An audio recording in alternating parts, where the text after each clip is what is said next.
안녕하세요.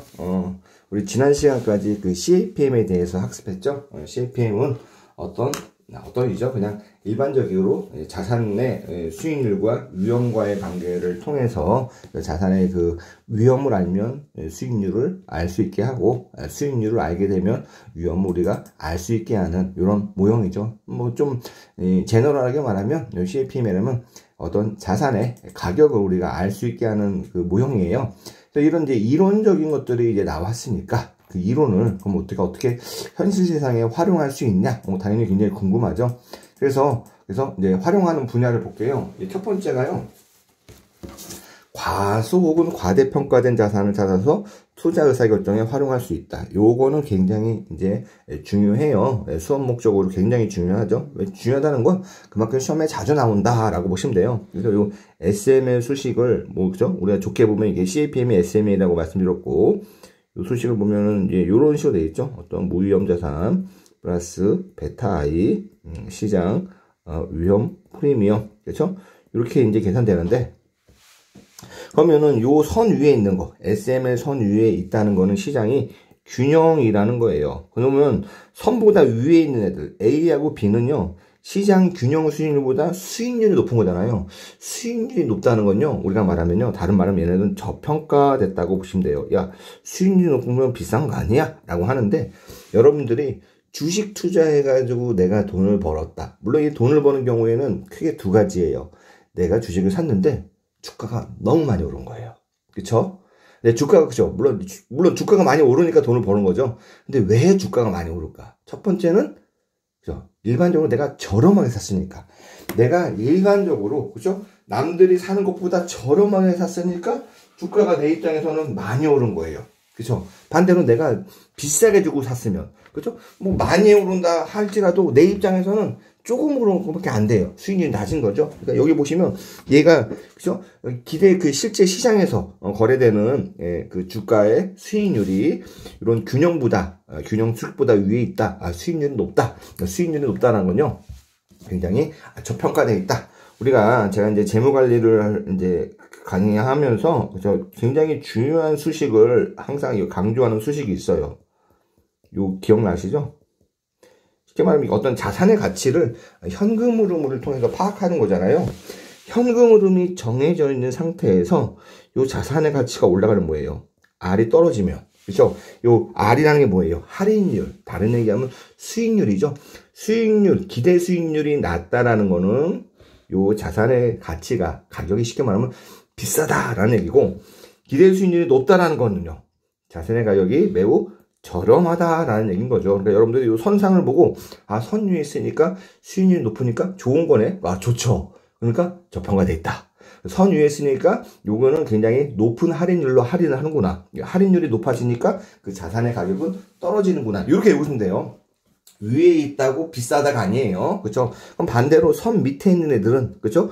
고평가되어 있는 얘기죠. 만약에 시장이 이렇게 저평가되어 있어요. A라는 주식이 있어요. 그러면 사람들은 어떻게 할까요?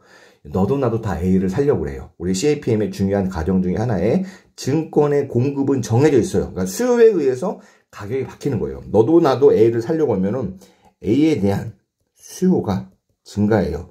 수요가 증가하면 A의 가격이 증가해요. 그죠? 상승하죠? 가격이 증가하면 수익률이 하락하죠? 이렇게 해가지고 얘가 어떻게 하냐? 균형으로 가요. 반면에 X 같은 애도 어울게요. 야, 비싸네. 비싸니까 고평가됐어요. 고평가됐으니까 수요가 감소해요. 왜? 사람들이 이 주식을 사려고 하지 않고 또 너무 고평가됐다고 생각하니까 보유하는 사람들도 이 주식을 파는 거죠. 주식시장에서 사는 세력보다는 파는 세력이 더 많아지는 거예요. 수요가 줄어드니까 가격이 하락해요. 가격이 하락하면은 수익률이, 그쵸? 올라갔다라고 보는 거죠. 그러니까 얘는 이렇게 되는 거죠. 또 CAPM의 장점 중에 하나가요, 이것처럼 이 선상의 밖에 있어요. 즉 시장 균형을 어긋나 있는 상태라도 이게 자동으로 시장의 균형을 회복하는 거죠. 즉 A에 있다가 이렇게 돼서 균형이 있어요. 근데 어떤 이유로 다시 또 고평가됐어요. 그럼 다시 또 올라가고, 이런 식으로 자동 조절이 된다. 물론 그 자동 조절이 되는 시장이 우리가 이제 완전 시장을 가정했기 때문에 굉장히 빨리 되겠죠. 그래서 과소평가된 자산을 찾아서 투자 의사결정에 활용할 수 있다. 그럼 당연히 과소평가된 자산은 매입하고 과대평가된 자산은 매도하고 이렇게 하면 되겠죠. 자, 그래서 뭐 요 얘기가 여기 다음 편에 있는 얘기예요. 두 번째로는 자산 가치 평가를 위한 할인율을 결정할 수 있다. 여기 요거 중요한 수식이 있죠. 여기 그쵸. 아까 전에 제가 V는 이렇게 캐시플로우하고 1 플러스 R 뭐 이렇게 썼잖아요. 요 캐시플로우가 그죠? 얼마나 돈을 버냐, 그죠? 돈 버는 걸 얘기하고 얘는 얼마나 자본 비용, 그죠? 얼마나 자금을 저렴하게 조달하냐. 그러니까 똑같이 돈을 벌더라도 자금을 저렴하게 조달하면 그 자산의 가치, 그 기업의 가치는 높아지는 거고, 그렇죠? 돈을 똑같은 자본 비용으로 조달하더라도 돈을 더 잘 벌면 그쪽 그 기업의 가치는 높아지는 거죠. 대체로 이제 재무 관리에서는요, 요 캐시플로우에 대해서는 별로 얘기를 안 해요. 그래서 가치 평가하면서 회계 자료를 이용해서 이제 우리가 캐시플로우를 추정하는 것만 하지 어떻게 하면 캐시플로우를 늘릴까? 그렇죠. 이건 뭐 전략이나 뭐 마케팅이나 이런 쪽의 이제 업무라고 생각하고요. 그래서 전문가에서 밑에 있는 분모 쪽에 더 관심이 있는 거죠. 그래서 자산의 가치를 결정하는 위험을 그렇죠. 측정하는 지표가 할인율, 뭐 자본 비용이죠. 이런 것들을 우리가 CAPM을 이용해서 활용할 수 있다. 투자 성과 평가. 왜? 내가 얘는 자산에 대한 수익률이잖아요. 균형 수익률이 주식에 대한 균형 수익률이 10%예요. 이 균형. 근데 내가 펀드 매니저예요. 펀드 매니저인데 주식에 대해서 내 펀드가 15%를 내가 달성했어요. 그러면 물론 얼핏 보면은 야, 펀드 매니저가 시장의 어떤 평균보다 더 높게 더 돈을 벌었네. 이 펀드 매니저는 되게 잘했네 라고 하지만 CAPM은 중요한 게 그죠? 수익률 그 자체만 보여주는 게 아니라 수익률하고 위험과의 관계를 같이 보여주잖아요. 그렇기 때문에 이것은 단순하게 요 수익률의 크기만 보는 게 아니라 이 수익률을 얻기 위한 위험을 얼마나 부담했느냐, 위험 대비 수익률인 거죠. 그런 이제 지표에 활용할 수 있다. 그래서 우리가 여기도 자주 나오는 이제 챕터예요. 자주 나오는 게 샤프 지수. 샤프라는 게 이제 사람 이름이에요. 우리가 CAPM을 만든 사람이 크게 3명이 있다고 말씀드려요. 하나는 샤프라는 사람, 그렇죠? 샤프 레이쇼에서 샤프 이 사람이에요. 아마 살짝은 틀리지 못하면 린트너라는 사람. 세 번째는 모신이라는 사람이에요. 그래서 재무관리 교과서 보면요, 이 샤프라는 사람이 굉장히 자주 등장해요. 그만큼 이쪽 재무관리 업계에서는 이분이 이제 지대한 영향력이 있고 공헌을 한 분이죠. 그러니까 쉽게 말하면 이 사람은 이제 RP라는 게 이제 포트폴리오예요. 밑에 디노테이션은 P니까 RF는 무위험 수익률, 즉 내가 얻는 포트폴리오에서 위험 대비 초과 수익이잖아요. 내가 이렇게 초과 수익을 어떻게 얻었죠? 왜? 무위험 자산에 대한 수익률은 위험이 0이잖아요. 그러니까 내가 무위험 자산에 대한 수익률보다 더 많은 수익률을 얻었다는 건 그만큼 존재하지 않는, 무위험 자산에서는 존재하지 않는 그 위험을 내가 테이크하면서 얻게 되는 위험을 보상인 거죠. 그러니까 위험을 내가 요만큼 얻었는데, 내가 테이크 했는데, 거기에 대한 대가로 요 수익률이잖아요. 쉽게 말하면, 요 위험을 뭘로 측정했어요? 표준편차죠? 우리가, 그쵸? 그러니까, 어떻게 보면은, 표준편차로 측정한 총위험이죠? 총위험 한 단위당 얻게 되는 수익률. 그러니까, 샤프 레이쇼가 높으면 높을수록, 야, 잘했다라는 거죠. 물론, 샤프 레이쇼가 높다라고 돈을 많이 벌었다라고 볼 수 없는 거죠. 왜냐면 이건 이제 NPV하고 IRR의 개념이 있는 거죠. 왜냐면 투자, NPV하고 IRR을 보시면 투자 금액이 동일해. 투자 규모가 같으면, 그죠? NPV가 양이거나 IRR이, 그죠? 자본 비용보다 크거나, 어쨌거나 IRR이 크다는 거는 투자 규모가 동일한 상태에서는 투자 효율성이 좋다는 얘기잖아요. 그러니까 샤프 레이쇼 역시도 이런 상대적인 지표이기 때문에, 그죠? 1원당 얼마나 돈을 잘 벌었냐. 이거는 이제 말을 할 수 있지만, 그러면은 절대적으로 누가 돈을 많이 벌었냐. 그거에 대해서는 다 알려주지 않는 거죠. 위험 대비, 그죠? 수익률. 얘는 중요한 게 이 총위험이에요. 그러니까 우리가 보면 위험이, 총위험이 있잖아요. 총위험을 두 가지로 우리가 브레이크다운 했죠. 첫 번째는 이제 체계적 위험. 다른 하나는 이제 비체계적 위험. 비체계적. 분산 투자를 많이 잘하면 얘는 이제 0으로 수렴하죠.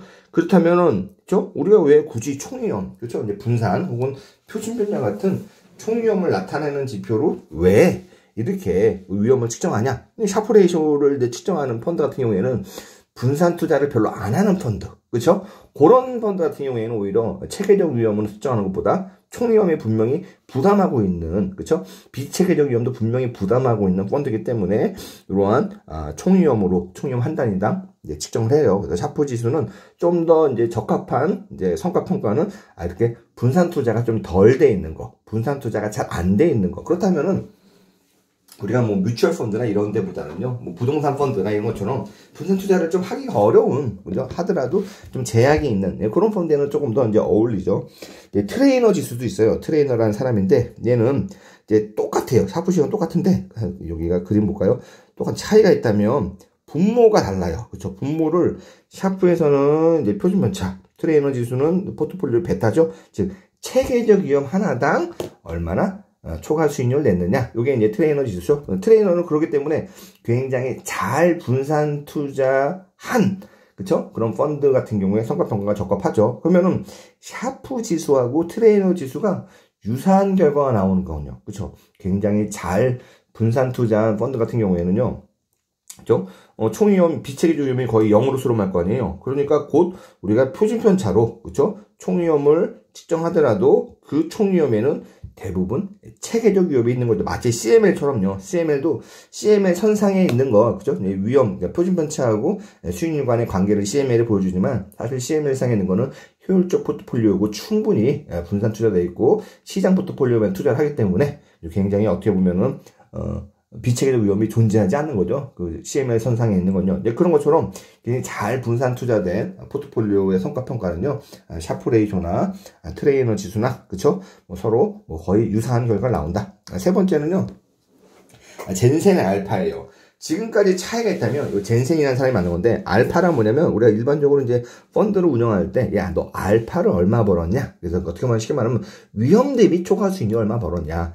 지금까지는 한 1원당 수익률이잖아요. 위험 한 단위당 수익률. 이건 상대적인 비율이잖아요. 얘는 절대적으로 수익률은 몇 퍼센트 얻었냐? 그거예요. 그래서 보시면, 뭐 이게 수식이 복잡한데 사실은 그래요. 내가 얻게 되는 수익률이 RP예요. 그러면 이 RP에 해당하는 수익률은 RF 플러스 베타, 이 RM 마이너스 RF.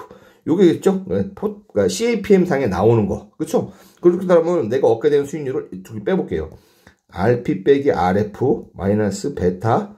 그쵸? 시장 리스크 프리미엄이라고 할게요. ERM 마이너스 RF. 이렇게 돼 있어요. 그러면 얘를 묶으면 뭐예요? 그쵸? 시장 초과 수익률이죠. 그죠? 초과 수익률을 하고 얘는 내가 위험을 부담하면서 얻게 되는 거잖아요. 얘는 내가 위험을 부담하면서, 그죠? 이게 기준치죠. 이게 기준치. 그죠? 베타라는 위험을 부담할 때 내가 얻게 되는 수익률이고, 얘는 무위험 자산보다 내가 더 많은 돈을 얻게 되는 거잖아요. 그러니까 쉽게 말하면 초과 수익이죠. 초과 수익인데, 그죠? 그러니까 얘는 위험에 대한 무위험 자산 대비 초과 수익이잖아요. 무위험 대비. 그죠? 얘는 위험에 대한 적정이고, 무위험 대비 초과 수익과 내가 위험에 원래 받아야 되는 수익을 뺀 나머지가 나오면 알파인 거죠. 즉 알파가 양수면, 야, 너는 실제 이 자산 혹은 너가 투자한 자산이 갖고 있는 위험 대비 더 높은 수익을 냈구나. 알파가 음수면, 야, 넌 수익을 못 냈구나. 근데 물론 이제 절대적으로도 그렇게 평가할 수 있지만 또 상대적으로도 중요하겠죠. 그죠? 다 음수인데 나만 양수거나 알파가 다 음수가 큰데 나만, 그쵸? 음수가 좀 작거나, 그러면 상대적으로 잘한 거죠. 그러니까 젠센의 알파는 어떤 수익률 빼기 CAPM으로 계산한 그 수익률, 요거래요. 그래서 실제 내가 위험 대비 얼마나 수익률이냐. 그래서 얘는 중요한 건 절대값으로 수익률을 알려준다. 요게 이제 중요합니다. 자, 그 다음에 CAPM이 이제 모델이잖아요. 모델이라는 거는 이제 현실적인 그런 단순함을 이제 좀 반영했죠. 우리가 보시면 한 6개 정도의 가정을 했어요. 하나는 민 베어런스 모델, 그렇죠? 이제 마코비치의 평균 공분산 모델 가정에다가 한 2개 정도 우리가 넣었죠. 2개 넣은 게 제 기억으로는 이제 호모지니어스, 사람들이 이제 동질적 기대를 한다, 그렇죠? 그다음에 뭐 무위험 자산이 있다 이런 얘기를 했죠.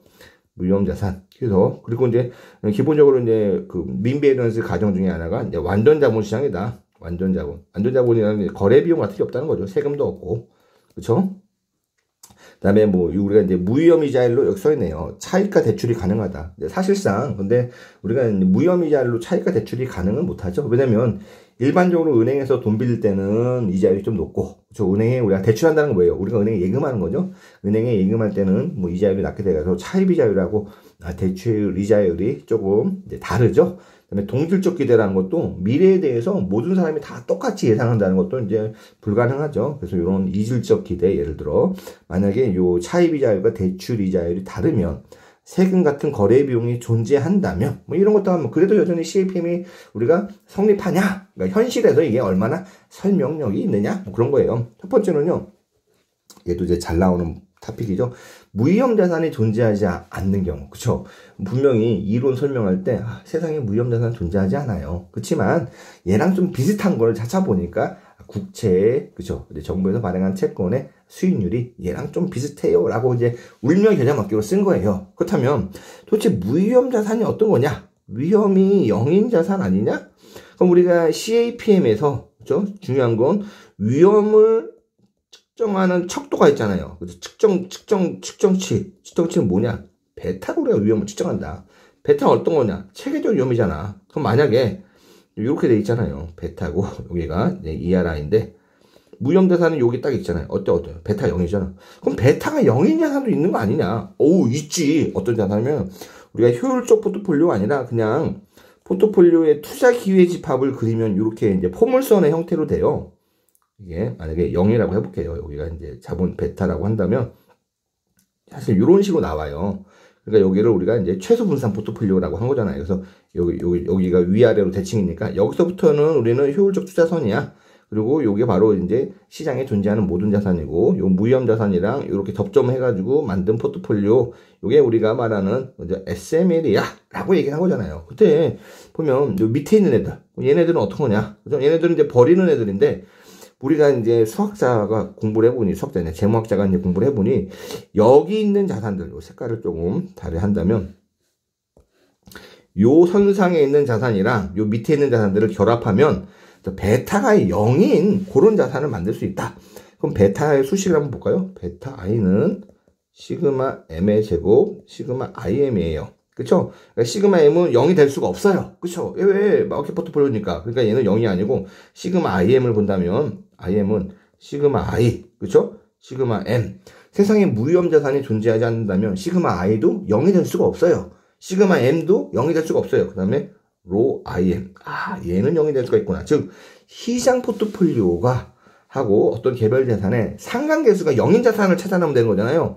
그러니까 얘네끼리 아까 요 위에 있는 보라색 부분 있잖아요. 얘하고 여기 있는 애들을 조합하면은 대충 나오더라고요. 그래서 요 위에 있는 애들하고는 보통 요 아래에 존재해요.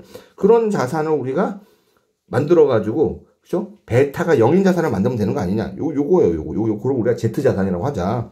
Z자산은 사실상 베타가 0인 자산이더라 라는 거예요. 그쵸? 그러다 보니까 이렇게 베타가 아니라 아마 시그마가 돼야 되는데, 그래서 고자산에 베타가 0일 때 얘 수익률을 보니까 이걸 ERZ라고 그러고, 요 베타가 0인 자산을 우리가 별도라는 게 뭐냐면 이 자산을 무위험 자산의 대용치로 써보자.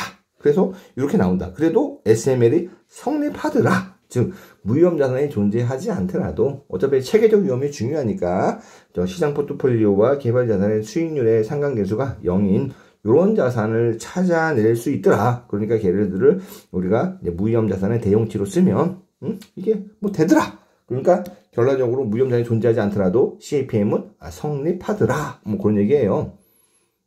그래서 이렇게 되는 거죠. 무위험 자산 대신에, 그죠? 베타 0인 자산. 이걸 우리가 제로 베타 포트폴리오라고 해요. 그죠? 제로 베타인 자산을 대용치로 쓰면 이런 식으로 이제 CAPM이 성립하더라.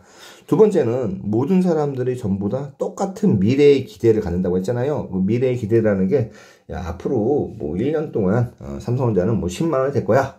내년도 뭐 경제성장률은 2% 될 거야. 내년도 채권가가 얼마 될 거야. 모든 사람이 다 똑같이 기대한대요. 똑같이.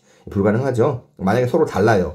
그러니까 요 첫 번째 사람, 그렇죠? 이 사람의 두 사람이 다르다는 거죠. 즉 미래에 더 좋아질 거라고. 그러면은 이 사람들의 미래의 기대가 다르다는 건 그만큼 미래의 어떤, 그죠? ERM, 그죠? 시장 포트폴리오 수익률이 다르다는 얘기예요. 그렇죠? 시장 포트폴리오 수익률이 다르다면은 사람마다 자기만의 시장 포트폴리오가 존재하죠. 뭐 사람이 한 명이면 서로 다르더라도 혼자니까 한 개의 SML선이 존재하고, 10명이면요. 다른 사람이 10명이 생기니까 10개의 SML이 생기죠. 그러니까 사람 숫자만큼 SML이 생기는 거예요. 야, 그러니까 이게 크리티컬한 거죠. 야, 현실에서 보면은 사람들이 이렇게 이질적 기대를 하는데 그러면 CAPM은 결론적으로 성립하지 않는다. 왜? 사람 숫자만큼 CAPM이 존재하기 때문에 어떻게 균형이라는 게 존재할 수 있겠느냐라고 얘기를 하는 거예요. 자, 세 번째, 이제 차입이자율하고 대출이 달라요. 보시면 여기가 대출이자율. 대출이라는 건 은행이 나한테 대출이라고 보지 마세요. 여기서는 기준은 다 나예요. 그러니까 내가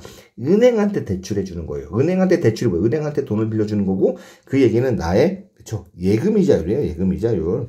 차입이자율은 말 그대로 내가 은행한테 돈을 빌리는 거예요. 내 입장에서 나의 대출인 거죠. 내가 대출 받는 거니까. 예금이자율이 일반적으로 낮고 이런 은행이 나한테 돈 빌려주는 게 높아요. 그러면 효율적 시장이 있더라도 그렇죠. 만나는 선은 다를 거 아니에요. 그렇다면 요게 CML이 생기고 요게 CML이잖아요. 그래서 이걸 보니까 요 마켓 포트폴리오 이렇게 생기고 여기서 그다음에 또 여기서 생기고 그래서 보시면 이게 붕 뜨는 거죠. 그래서 이게 성립하지 않는다. 그러니까 대출만 하는 사람들 이런 사람은 어떤 사람이라고 불렀죠? 저 위험에 대해서 굉장히 보수적인 사람들, 차입 쪽에 있는 사람들, 이 사람도 보수적이긴 하지만 좀 덜 보수적인 사람들. 그래서 예를 들어 만약에 굉장히 보수적인 사람들은 뭐 이것만 갖고 CAPM을 해야 되고 굉장히 보수적이지 않은 사람들은 이것만 갖고 해야 되는데 결론적으로 이게 선으로 안 나오고 이런 식으로 중간에 뚝 끊기기 때문에요. 얘네들은 성립하지 않는다. 이렇게 보시면 될 것 같아요. 자, 만약에 이제 세금이 존재해요. 이제 세금은 이제 거래 비용 중에 대표적인 거죠. 뭐 돈 벌었으면 세금 내야죠.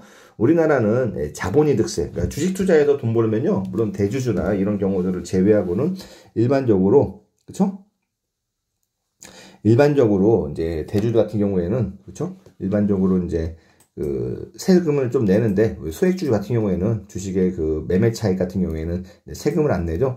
그렇기 때문에 그렇게 이제 세금을 안 내지만, 그쵸? 외국 같은 경우에는 세금 내는 경우들이 많아요. 특히나 이제 미국 같은 경우, 미국 시장 주식 하신 분들 보시면, 얘네는 연말이죠. 이제 뭐, 세금 정산할 때, 번 거 뭐 이런 식으로 막 해가지고 막 그 돈 번 것도 세금 내더라고요. 결과적으로 두 가지예요. 첫 번째는 사람마다 세율이 동일해요. 세율이 동일하면 이런 거죠. 실제로 무위험 수익률은 여기지만 세후 수익률이 중요한 거잖아요. 그럼 이게 낮에 떨어지죠. 그러니까 얘네들이 세금이 없을 경우에는 이렇게 높게 돼 있지만 세금이 낮으면 밑으로 수평 이동하죠. 뭐 그래도 그렇죠. 세율이 동일하다면 그렇죠. 뭐 선상이 하나만 존재하니까 SML은 CAPM은 성립한다. 세율이 다 달라요. 사람마다. 그럼 몇 개예요, 세율이? 그렇죠? 사람마다 예를 들어 우리가 소득세법에 보면 세율이 이제 소득에 따라 구간이 있지만 그거는 모든 사람이 그쵸 똑같은 구간 물론 있더라도 A도 보면은 예를 들어 뭐 제가 지금 소득세법을 잘 정확히 지금 제가 6%에서 한 42% 사이라고 알고 있는데 요거 있더라도요 나랑 정확하게 세율이요 그죠? 딱 정수로 동일한 사람들은 별로 없을 거예요. 왜 그러냐면 우리가 야 나는 뭐 소득이 예를 들어 뭐 5천만 원 벌었어 소득세가 그럼 나는 20% 내야 돼.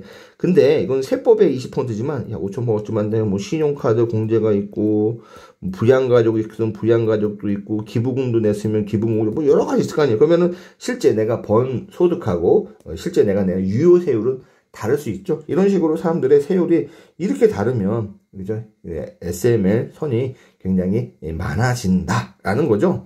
그렇죠? 굉장히 많아지기 때문에 실제로 이제 세율이 다른 경우에는 CAPM이 성립하지 않는다. 마치 그 이질적 기대인 것처럼 그런 결과가 나오는 거죠. 거래 비용이 존재하는 거예요. 이 대표적인 거래 비용이요. 우리가 이제 증권은 사고 파는 데 있으면 판매 수수료잖아요. 매매 수수료. 그러니까 예를 들어 수익률로 보지 말고 예를 들어 여기가 이제 100원이라고 할게요. 100원인데 하나 사고 파는데 5원씩 든대요. 그러니까 얘가 105원이 되더라도 100원짜리가 5원이 나오면은 101원이 됐어요. 원래는 균형이 100원인데 101원이에요. 근데 내가 이거 사고 팔면은 1원을 벌을 수 있지만 5원 정도 사고 파는데 5원의 수수료니까 쉽게 말하면 야 내가 1원 벌었어. 플러스 1원. 근데 5원 수수료 나갔네. 마이너스 4원. 그죠? 손해잖아요. 이렇게 손해가 나면은 사람들이 이런 매매 거래를 하겠어요? 아유, 절대 안 해요. 그쵸? 절대 안 하기 때문에, 어떤 거냐면은 요 거래 비용이라는 부분, 그죠? 거래 비용을 벗어나야지. 예를 들어 얘가 100원인데, 지금 아까 5원이잖아요. 110원이야, 거래돼. 그러면은 110원짜리를 이제 사고 팔았기 때문에 내가 여기서 10원 벌었어요. 차익 거래 해가지고. 근데 수수료가 5원 나갔어요. 그래도 5원 버니까 차익 거래가 일어나가지고 균형으로 회복하지만, 그렇기 때문에요. 일반적으로 이제 거래 비용이 존재할 때는요, 요 CAP SML 선이요, 하나의 선이 아니라 거래 비용의 요 띠 안으로, 즉 가격이 요 거래 비용 범위 안에서 움직일 경우에는요, 요 차익 거래가 날 수가 없죠. 왜? 오히려 내가 차익 거래 하려면 더 많은 비용을 지출해가지고 손해가 나니까요. 그래도 우리가 뭐 성립한다라고 볼 수 있는 거죠. 띠라도. 그 다음에 이제 중요한 게 이제 시장 모형인데요. 이 부분이 또 시험에 굉장히 잘 많이 나오는 부분이거든요. 뭐냐면 우리가, 지금 시간이 애매한데 하죠. 보통은 이제, 봐봐요. ERI는 CAPM을 현실에서 우리가 알려면 여러 가지 변수가 필요해요. 그쵸? 근데 문제는 일단은 이 기대값이잖아요. 기대값이라는 건 미래의 확률 분포와 그때 발생할 수 있는 상황을 알아내는데 이거 우리 몰라. 베타라는 것도 그래야지 이걸 알 수 있잖아요. 일단은 이거 몰라. 베타도 우리가 몰라. 그러니까 우리가 미래에 대해서 값을 몰랐는데 그러면은 베타 값을 알아야지 뭐 할 거 아니냐. 그래서 요 베타 값을 알아보자. 근데 베타 값을 어떤 뭐 자산의 수익률과 관계인데 이거 모르니까 우리가 이렇게 보는 거예요. 여기가 시간이에요. 현재예요. 현재. T는 0. 미래는 어떻게 될지 몰라요. 그러니까 우리가 보자. 과거에도 이렇게 움직였으면 미래에도 이렇게 움직인다고 보자. 그러니까 미래를 우리가 모르지만 과거에 일어났던 일이 미래에도 계속 연속선상에서 발생한다고 보자. 그래서 이런 수식을 하나 만든 거예요. 차이가 있다면 기대값이 싹 다 빠졌어요. 그렇죠? 어떤 자산의 수익률은, 그렇죠? 여기 Y절편이고 베타 값인데 그 베타 값이 영향을 주는 게 시장 포트폴리오죠. 요 엡실론이라고 부르는 건 이거는 요 베타가 우리가 이론에서는 요 RM이죠. 시장 포트폴리오라는 게 모든 이 공통요인 시장 포트폴리오가 모든 자산의 수익률에 영향을 주는 공통적인 변수잖아요. 이 변수로 인해서 모든 자산의 수익률에 영향을 받는다고 했어요. 근데 현실 보니까 어떻게 하나에 의해서만 받냐. 그러니까 이것처럼 100%는 아니지만 상당 부분을 요 시장 포트폴리오가 설명하지만 이것처럼 오차 부분도 있어요. 오차. 설명하지 못하는 부분, 뭐 에러 부분 이런 것들이 있으니까 그런 것까지 감안하자. 그래서 요 수식으로 우리가 베타 값을 계산해 보자라는 거예요. 그래서 보니까 이거예요. RM이라는 여기서는 이제 우리가 좀 다른다면 이런 거죠. 얘가 Y는 A 플러스 여기서 그쵸? BX 그쵸? 시장 포트폴리오 수익률은 시장 포트폴리오나 종합주가지수 같은 거를 대용치로 쓴다고 했잖아요. 종합주가지수 수익률을 넣고 그죠? 어떤 개별 주식 여기 뭐 삼성전자면 삼성전자의 수익률을 넣고 그러면 두 개의 관계를 통하면 요 베타를 계산할 수 있는 거 아니냐? 베타라는 의미가 그래프상으로는 요 I하고 RM과의 그쵸? 네. 기울기를 의미한다. 요 절편은 뭐 그쵸? 무혐의자리라고 할 수 있지만 여기서는 중요하지 않고 요 기울기다. 이런 식으로 요 점들은 뭐냐? 시장 포트폴리오가 변할 때마다 어떤 개별 자산의 변하는 정도를 그쵸? 이렇게 2차원 평면에 보니까 이렇게 보인다는 거죠. 그래서 그때 제일 이거를 잘 설명하는 그래프를 그리면 그죠? 물론 요 그래프 우리가 회귀 분석이라고 통하죠. 회귀 분석이라는 걸 통해서 요 그래프를 그리면 요 그래프의 기울기가 바로 베타 값이다. 그럼 우리가 이렇게 베타를 추정할 수 있는 거 아니냐. 그걸 우리가 이제 시장 모형이라고 보는 거예요. 그래서 베타를 좀 추정해 보자라는 거예요. 이런 식으로 그죠? 뭐 기대값이 있지만 현실에서 어떻게 추정하냐라는 거죠. 그래서 그러면 추정하려면 여러 가지 우리가 이제 가정을 해야 돼요. 가정은 뭐냐면 우리가 이제 어떤 RI에 영향을 미치는 값이 있잖아요. RI에 영향을 미치는 변수 이렇게 볼게요. 여기가 이제 독립 변수가 있고 여기가 이제 종속 변수가 있어요. 종속 변수는 우리가 가고 싶은 게 RI를 알고 싶은 거죠. 독립 변수는 RM이에요. 그래서 얘가 얘를 미치는 거예요. 그러니까 지금 CAPM에서는요. 얘한테 영향을 미치는 게 얘 한 개예요. 한 개. 그렇죠? 근데 문제는 요 안에서도 보면은 시장 포트폴리오잖아요. M인데 요 M 안에서도 I, J, K 여러 가지 주식이 있잖아요. 주식 간에도 상호 간에 영향을 미칠 수 있을 것 같잖아요. 그러면은 야, 너무 복잡해진다. 그러니까 우리는 세상에 요 수익률에 미치는 건 얘 시장 포트폴리오 M이라고만 하자. 그러면 나머지 애들까지는 얘네들은 시장 포트폴리오에 영향을 미치지 않는다고 보자. 그러면은 마코이츠 모형에서는요, 그렇죠? 시장 포트폴리오뿐만 아니라 얘네들까지 모든 자산들이 서로 영향을 미치는 것까지 포함하는데 우리는 시장 모형에서는 얘네들은 뭐 그죠? 이제 하나의 그 M이라는 그죠? 요런 마켓 포트폴리오가 워낙 강력하니까 얘네들이 설사 영향을 미친다 할지라도 얘네들은 미미하니까 얘네들 그냥 0으로 놓자. 그래서 여기에요. 엡실론 어떤 개별 자산이 비체계적 위험의 사건으로 인해서 발생할 수 있는 수익률의 변동이 뭐 좋을 수도 있고 나쁠 수도 있지만 장기적으로 봤을 때 얘네들은 영향이 없다라고 보자라는 거예요. 그래서 이런 게 이제 예를 들어 이런 거죠. 뭐 삼성전자 비체계적 요인에 의해서 발생하는 수익률 변동이 어떤 때는 양수, 어떤 때는 우순이다.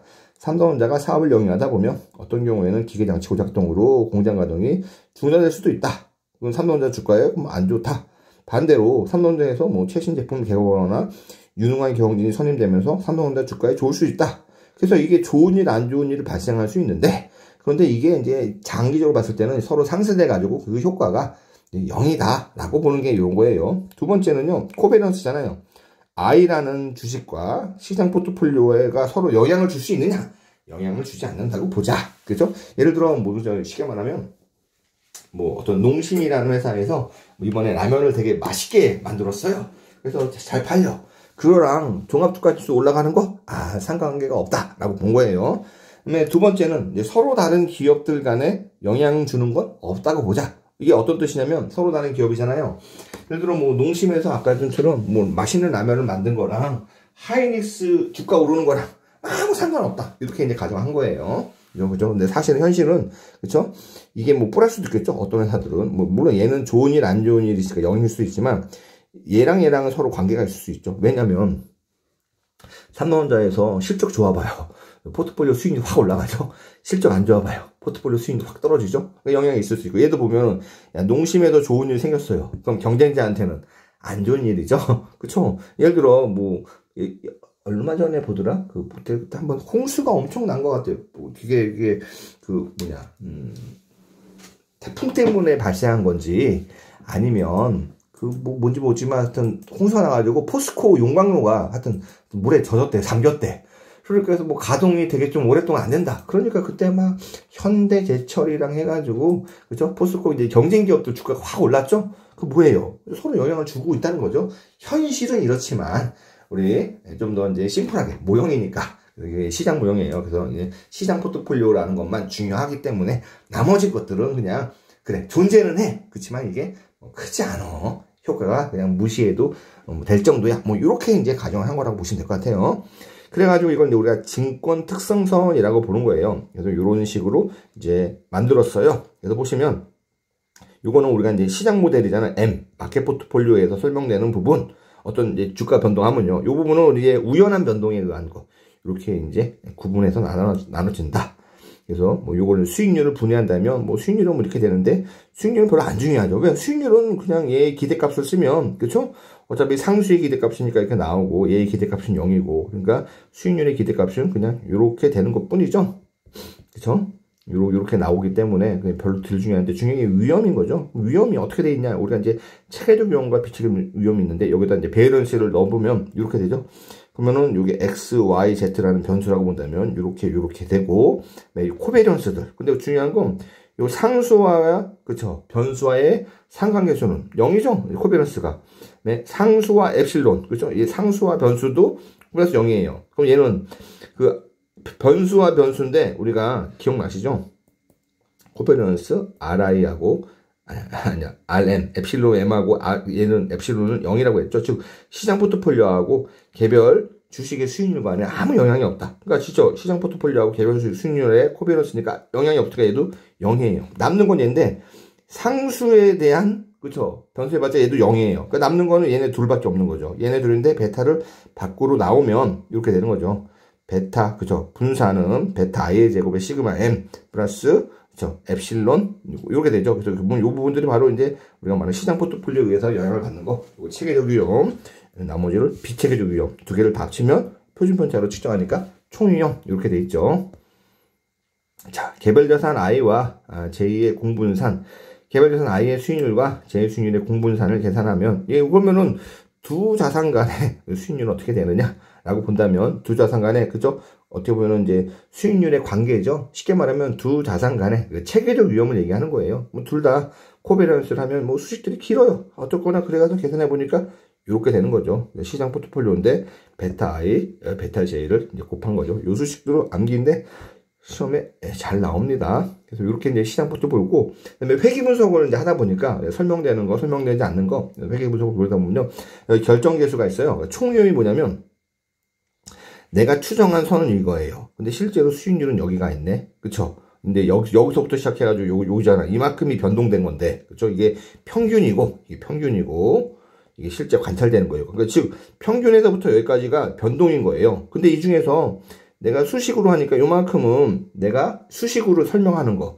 이만큼은 설명이 되지 않는 거. 그러니까 총 변동은 위험이니까 변동이라고 볼게요. 이게 수식으로 설명되는 거, 수식으로 설명 안 되는 거. 그래서 총위험을 sum of 뭐 스퀘어 해가지고 토탈이에요. sum of 스퀘어, sum of, 하여튼 스퀘어니까 제곱이고 sum은 합계고 t는 토탈이라고 보면 돼요. 그래서 총위험, 그러니까 위험이가 여기서 분산이에요. 총 분산은 여기 SSR, 리그레션, 회계 분석에 의해서 설명되는 거. 이가는 게 아까 잔차 있잖아요. 엡실론, 에러라고 보시면 돼요. 에러에 의해서 설명되는 거. 이렇게 나눠지는데 우리가 요 R 제곱이란 걸 R 스퀘어라고 불러요. 뭐 제곱이라는 게 스퀘어잖아요. 그래서 R 스퀘어라고 부르는데 이걸 이제 결정 계수인데 전체 변동 중에 요 모형에 의해서 설명되는 변동을 요 R 스퀘어고, 요 얘기는 1에서 설명되는 설명률이 1일 거 아니야. 100%면 1에서 전체 설명되는 것 중에 모형에 의해서 설명되지 않는 거, 이렇게도 해요. 그래서 R 스퀘어는요, 계산해 보면 이런 식으로 두 자산 간의, 그죠? 이제 시장 포트폴리오와 개별 주식의 상관계수의 제곱이 R 스퀘어다. 이렇게 보시면 될 것 같아요. 그래서 시장 유형과 마코이츠 유형을 비교한다면, 우리가 마코이츠 유형은 데이터가 예를 들어 N개의 주식으로 포트폴리오 만들었어요. 그럼 우리가 이 포트폴리오를 알려면 모수라는 게 필요해요. 포트폴리오 알려면 두 가지 변수가 알아야 돼요. 하나는 수익률, 기대값, 그죠? 또 하나는 위험. 두 가지만 알면 우리가 얘네를 다 안 거예요. 그럼 기대값 알면 N개의 주식이니까 기대값도, 주식 수익률도 N개를 알아야겠죠. 그럼 위험은 여러 개예요. 위험은 우리가 이제 분산이 있고, 그죠? 공분산이 있잖아요. 그래서 기억나시죠? 이렇게 해가지고, 그죠? 여기가 N개. 이제 가로고 이렇게 해서 여기가 N개. 이 전체 격자가 위험의 총합인데, 이 중에서 대각선이 분산이잖아요. 그러니까 N개 쓰면은 분산은 N개. 공분산은 N제곱에서 요 N개를 뺐는데, 그죠? 분산을 중심으로 좌우 대칭이잖아요. 2. 그래서 보시면, 이렇게 나눈 거죠. 그래서 보시면, N개라는 게 필요하고, 그죠? 네, 총위험 자산이 N개 해서 뭐 이런 식으로 돼 있는데, 아마 이거는 두 번째 버전이라 가지고 조금 오타가 있을 수도 있어요. 그죠? 그 다음에 시장 모형 같은 경우에는요, 우리가 이제 요거 알파 플러스 뭐 베타의 RM 플러스 엡실론 이거잖아요. 그러니까 필요한 게, 그쵸? 첫 번째는 어떤 I가 N개가 필요하고, 베타도 N개, 그쵸? 그 다음에 엡실론도 N개, 그 다음에 시장 포트폴리오 기대 수익률 1개, 시장 포트폴리오 위험, 그래서 3N 플러스 2개, 이렇게 되는 거죠. 네. 이제 보시면, 이렇게 되죠. 보시면, 요게, 조금, 그쵸. 요렇게 되죠. 그쵸. 여기 수익률이 N개, 분산이 N개, 공분산이 이렇게. 그래서 그러다 보니까, 시장 모형으로 우리가, 포트폴리오 구성하면요, 데이터를 적게만 알아도 되는 거죠. 어떻게 이게 적게냐? 예를 들어 우리가 포트폴리오에 100개의 데이터가 있어요. 그럼 시장 모형으로는 300개 더하기 2니까 총 302개의 데이터가 필요해요. 얘는요, 100개니까 여기가 200개, 100개니까 100 곱하기, 그죠? 99 나누기 2. 그러면 50하고 59면 거의 많아요. 몇천 개. 그쵸? 이런 식으로 해서, 마코이츠 모형은, 왜 그러냐면, 마코이츠 모형이 이렇게 많은 데이터가 필요한 게요.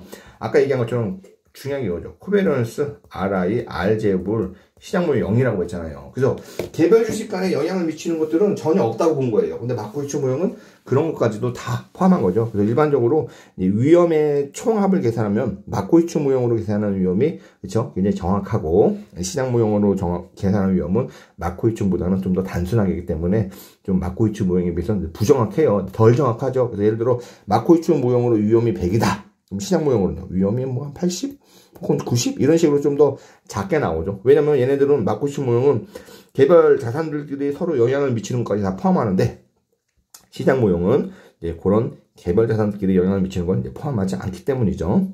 그래서 이제 보면 CAPM을 이제 한참 했는데 롤이라는 사람이 이제 비판하는 거예요. 사실 철자가 헷갈리네요. 이게 이 롤인지 그렇죠? 요 롤인지 그쵸? 한번 인터넷 찾아볼까요? 롤의 비판할 때 제가 이거 쓸 때도 헷갈려가지고 분명히 확인했는데 볼까요? 롤 맞아요. ROLL RALL이 아니라 ROLL 말해요. 하긴 RALL이면 롤 대신 랄이죠. 랄. 하여튼 롤이라는 사람이 야 너네 CAPM에 있어서 정말 핵심은 뭐니? M 마켓 포트폴리오가 존재한다는 거 아니니? 근데 실제로 마켓 포트폴리오가 존재해. 니들이 맨날 얘기를 했어. 효율적 포트폴리오에서 이렇게 했으면 당연히 니네들이 본 건 요 M이라는 게 실제로 마켓 포트폴리오가 아니더라도 어느 정도 좀 효율적인 자산이라면 얘네들 간에 그쵸? 위험과 수익률 관계는 양수가 원래 나올 수밖에 없어. 수학적으로 내가 증명했어. 원래 나오는 거야. 그러니까 니들이 M을 모르는 상태에서 M이랑 비슷한 거를 갖다 넣으면 요 두 개가 그쵸? 얘네들 중요한 게 CAPM 중에 위험과 수익률의 관계가 양수여야 되잖아요. 그쵸? 그 관계는 원래 이렇게 나오는 거야. 수학적으로 내가 증명해줬어. 그러니까 문제는 요 M이 존재하지 않더라도 나오는 거야. 그러니까 너네는 M이 존재한다며. 근데 M이 아니어도 나오는 거니까 너네들이 지금 본 거는 요 위험의 크기가 아니라 서로 그냥 양수냐 아니냐, 위험의 관계가 있냐 없냐만 본 거야. 그러니까 이게 조금 잘못됐어. 그러니까 뭐 좀 딥하게 들어가면 어려운데 그냥 요지는 그래요. 시장 포트폴리오라는 것들을 존재하지 않아. 존재하지 않는 걸 가지고 대충 네가 만들어가지고 뭐 이렇게 뭐 CAPM이 되는 것처럼 얘기했는데 내가 보니까 야 그거는 허상이더라. 그러니까 쉽게 말하면 CAPM은 거짓말이 아니라기보다 좀 이제 우리가 할 수 없는 그런 것들이다. 그러니까 우리가 좀 더 다른 게 필요한 거 아니겠느니? 라고 한 거예요. 그게 나온 게 이제 APT인데 이거 하면 너무 길어지니까 오늘은 여기까지 하겠습니다. 예, 감사합니다.